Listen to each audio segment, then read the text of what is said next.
Hey there, currently I am out of my town to spend my time with the nature, and I love the most this place where lots of people used to visit for. Just wait a minute. Okay, so let's take a journey of this place. The mountains, the greenery, the beautiful scene. Definitely it will give you a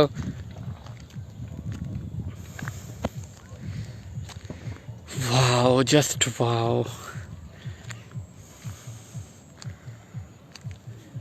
definitely you need to visit this kind of place जहाँ पे आपको बहुत सारे सुकून मिलने वाले हैं यार.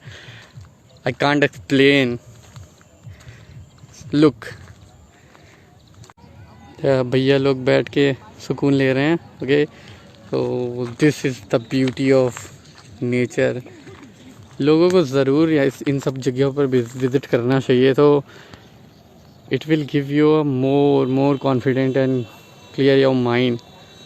अगर आप ढेर सारे थॉट्स से परेशान हो चुके हैं ना, तो इन जगहों पे विज़िट करना स्टार्ट करिए.